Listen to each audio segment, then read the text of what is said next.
And let's in fact revert to that big story that we were breaking earlier. President Pranab Mukherjee has given his assent to Taxation Law Second Amendment Bill. This is of course the Income Tax Bill of 1961. And remember, a brand new tax disclosure scheme will now open and will stay so till of course 31st of March 2017. The disclosures to attract 50% of tax and additional penalty, any unaccounted cash or deposit in a bank account before April 1st, 2017 can be disclosed under the new scheme that comes with 50% tax and penalty. The Pradhan Mantri Garib Kalyan Yojana provides for 50% tax and surcharge on declarations of unaccounted cash deposited in banks. Declarants also have to park a quarter of the total sum in a non-interest bearing deposit for 4 years.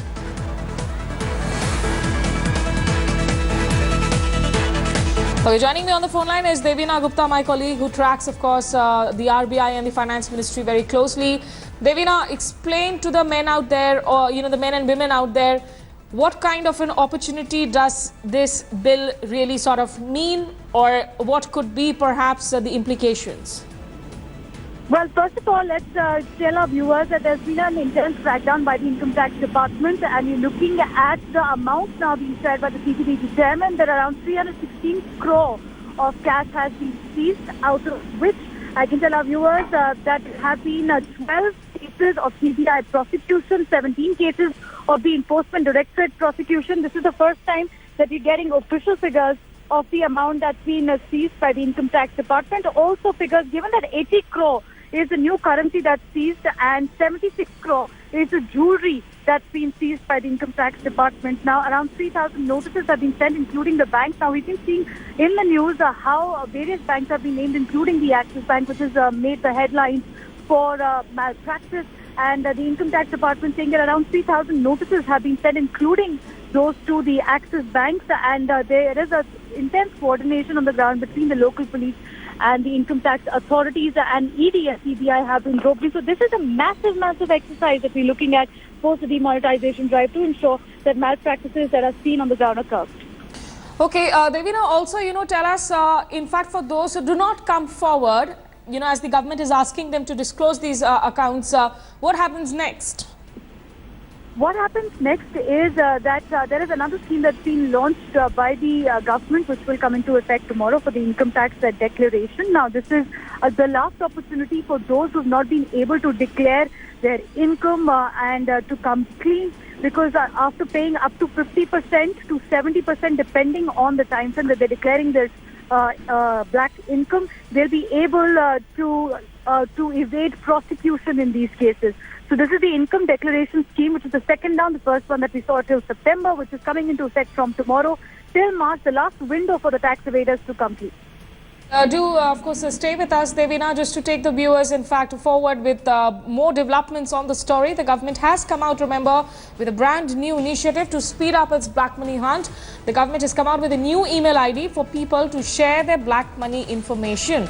Now, as per Revenue Secretary Hasmukh Adhia, information on black money can be sent to this email ID that we are flashing across your television screens, blackmoneyinfo@incometax.gov.in.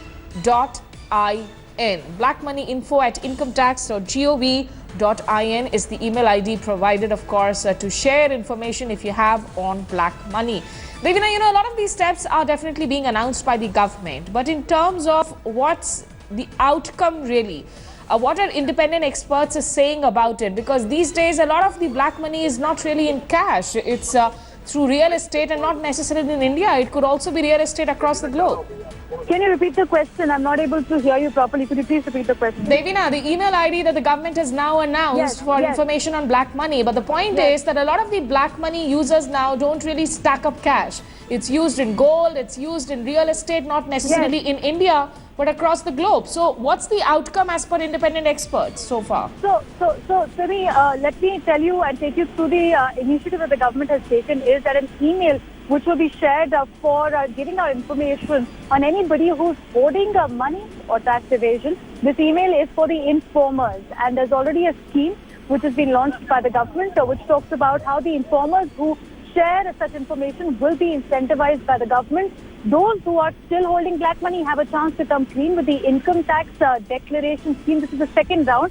remember, which was discussed by the government, which is now coming to force. And here you have opportunity to pay 50% penalty.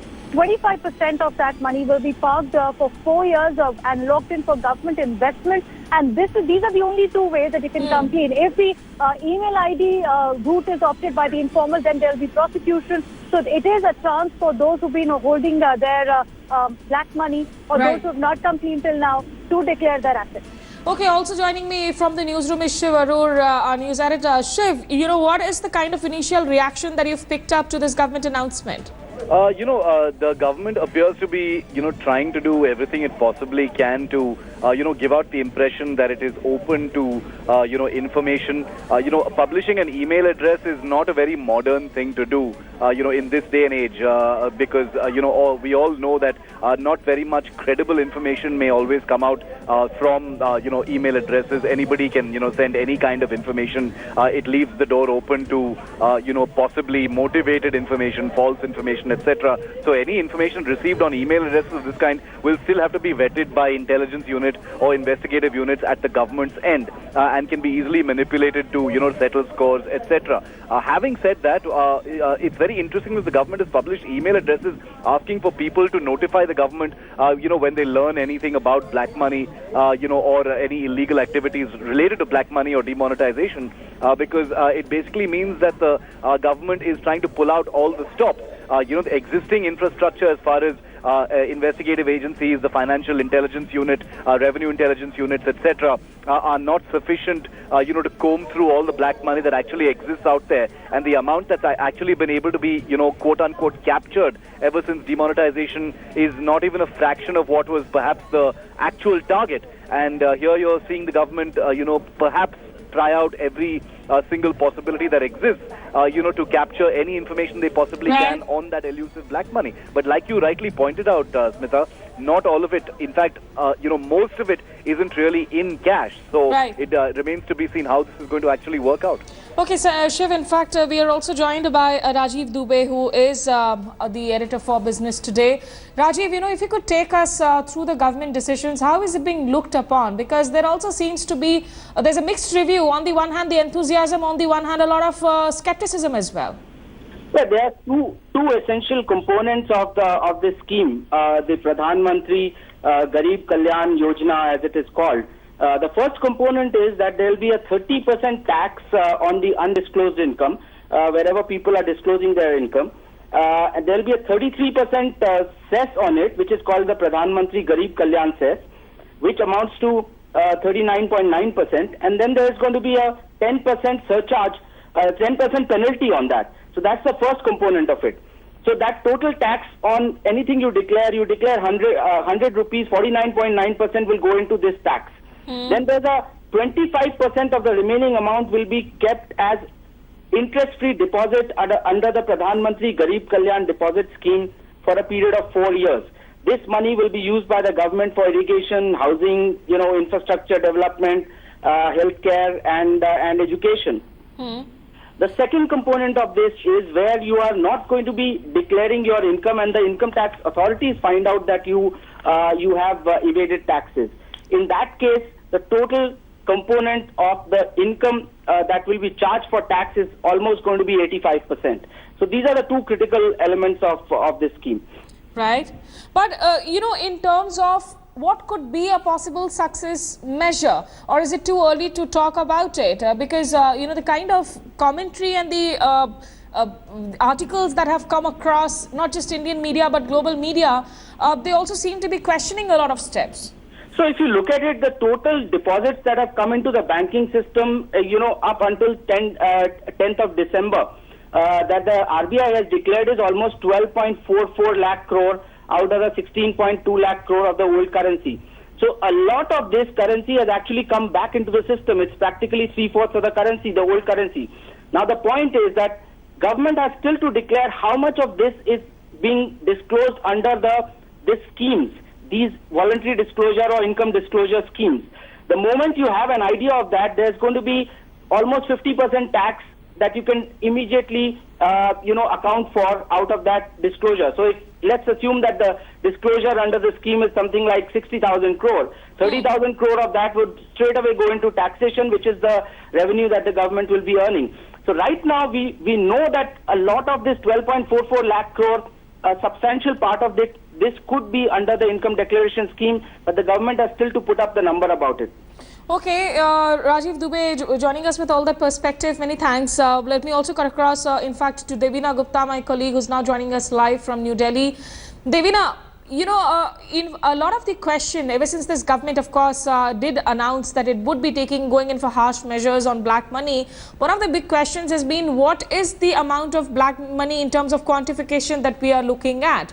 So for the government, is there a quantification to it? What is the kind of response that the government itself is expecting, the ministry officials are expecting?